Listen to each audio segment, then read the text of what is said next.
estamos hoy acá a las trabas, ¿no? Para pedir, para exigir. Para nosotras la prostitución es sinónimo de muerte. Muerte. La realidad es decir que no tenemos trabajo y que nuestro promedio de vida es de 35 años. No tenemos trabajo. Queremos ser ciudadanos y ciudadanas de primera y poder elegir de qué queremos vivir. El sistema ya impuso que el rol de las travestis sea en la prostitución. Queremos romper con eso, queremos vivir. Diputadas de la oposición.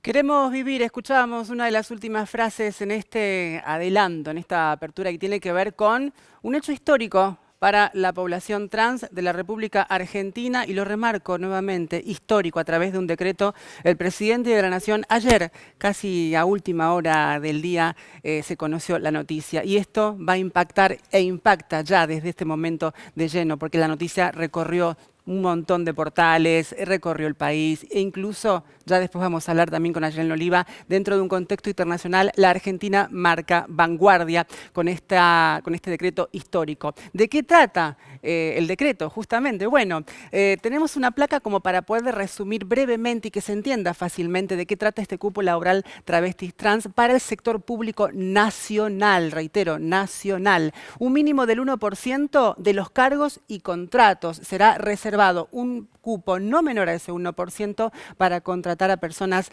trans, travestis, transgénero. Por otra parte, registro de aspirantes, otro dato interesante también que contiene dentro de este decreto. Otro de los puntos, reservas de puestos de trabajo exclusivos para personas travestis, transexuales y transgénero. Es decir, garantiza esa reserva, ese puesto laboral para las personas, en este caso, trans, travestis, transexuales. Hay un montón también de tecnicismo que tiene que ver con el decreto, pero básicamente lo importante es tener en cuenta la inclusión de personas trans y por qué la necesidad de aplicación de este cupo laboral trans a nivel nacional, porque es un hito histórico que marca y que viene a enmendar una carencia, una deuda democrática, sobre todo en un contexto democrático, para personas que no acceden al trabajo formal, para personas que no pueden acceder a un puesto de trabajo.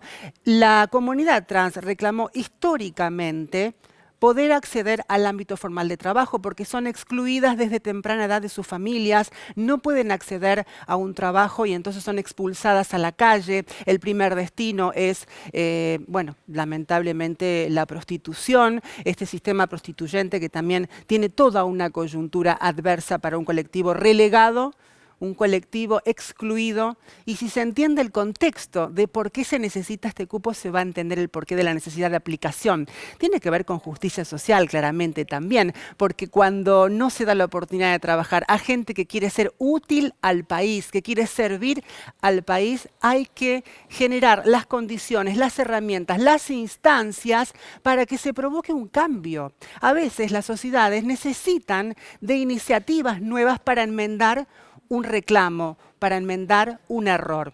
Vamos, a propósito de este tema, a escuchar a Alba Rueda, secretaria del Ministerio de Mujeres, Géneros y Diversidad, porque tiene y se pronunció con estas palabras. El decreto prevé principalmente dos líneas muy fuertes. Por un lado, tenemos una actualización en los recursos humanos de todos los ministerios sobre los derechos de las personas LGBT y principalmente poder cumplir con el principio de no discriminación en los ámbitos laborales. Y del mismo modo, para las personas trans y travestis de nuestro país, también el decreto prevé una formación en el empleo y además la terminalidad educativa. Así que vamos a cumplir seguramente con las expectativas de lo que implica la Ley de Empleo Público en nuestro país. Esto es una convicción que depende mucho también de la voluntad política, y al ser justamente en la Administración Pública Nacional y que el presidente firme este decreto, le da un impulso para que todos los ministerios puedan asumir justamente este enorme desafío de cambio cultural, que es mostrar que las personas trans tenemos capacidad laboral y podemos desarrollarla dentro de espacios laborales libres de discriminación. Mostrar la capacidad laboral, ¿no? Algo que podría llamar la atención claramente, porque las personas somos capaces de hacer, de trabajar, de servir, en la sociedad como cualquier otra persona, pero sin embargo, por la estigmatización se ha puesto históricamente, lamentablemente, en duda justamente la capacidad de las personas trans y transgénero, y lo puedo decir también en primera persona, aunque no me gusta hacer referencial. La escuchamos a Alba Rueda, interesante lo que decía también, lo que tiene que ver con la articulación con las políticas, desde los movimientos y las organizaciones, desde hace años que se viene batallando, activistas, referentes de la comunidad trans han alzado la voz para que hoy esto pueda ser posible y sea y marque referencia a nivel también mundial. Tenemos a Ayelen Oliva para que entremos en el plano internacional, Aye, sobre este tema tan importantísimo y además que marca como un precedente a nivel mundial. ¿Cómo lo englobamos o qué mirada hay desde el ámbito internacional, Aye? Totalmente, Diana, porque esto ha marcado una tendencia a nivel global, como vos bien decías. Es muy difícil, hoy hablaba con algunas especialistas sobre el tema, sobre gente que está en el Ministerio de las Mujeres, Géneros y Diversidades, y me dicen, bueno, es muy difícil rastrear antecedentes de esto. Hubo también una ley integral para las personas trans sancionada en el 2018 en Uruguay, donde también aplicaron esto de la cuota trans para organismos públicos para destinar el 1% de los puestos de trabajo, como el caso argentino. Pero sin lugar a dudas hay una mención que quiero hacer sobre el caso uruguayo, que al año de que se aprueba esta ley, un sector conservador intenta avanzar con un plebiscito para ir para atrás con esa ley que se había avanzado. Quiero decir, a veces la conquista de derechos igualmente requiere la presencia en las calles, digamos, del activismo también haciendo fuerza ahí para que no se vaya atrás, incluso en los derechos. Claro, hay una fuerza traccionante, ¿no? Sí. En la sociedad también. Sí. Interesante el caso de Uruguay, entonces. Interesante, pero bueno, Argentina, como decimos, lleva la delantera sin lugar a dudas. Y podemos mencionar algunos de los temas, sobre todo, por ejemplo, si pensamos en el plano global, en cómo se ha debatido esto en la ONU, en la Organización de las Naciones Unidas.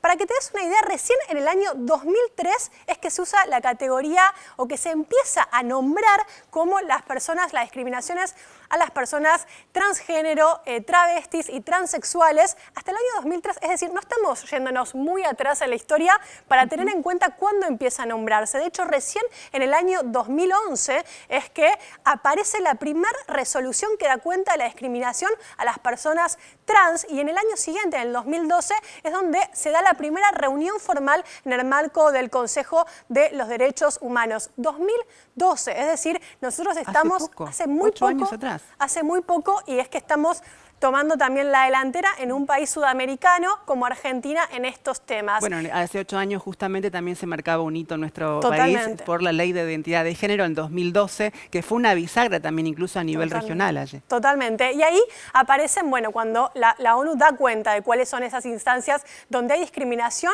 por el solo hecho de su identidad sexual, ¿no? Como el tema aparecen las cuestiones, por ejemplo, de la violencia transfóbica, de, por ejemplo, el tema del acceso a la salud, de las leyes que van en contra de los derechos de las personas trans, y algunas recomendaciones que dan, ¿no? Algunas recomendaciones que la ONU da para los distintos estados del mundo. En este caso, por ejemplo, sancionar nuevas leyes, que es lo que estamos haciendo aquí en Argentina, vinculada, por ejemplo, al empleo, a la atención sanitaria, a la vivienda. Y muy importante esto es derogar viejas leyes, derogar aquellas leyes que van en contra justamente o hacen una discriminación negativa a aquellas personas que, bueno, se ven perjudicadas por algún tipo de ley.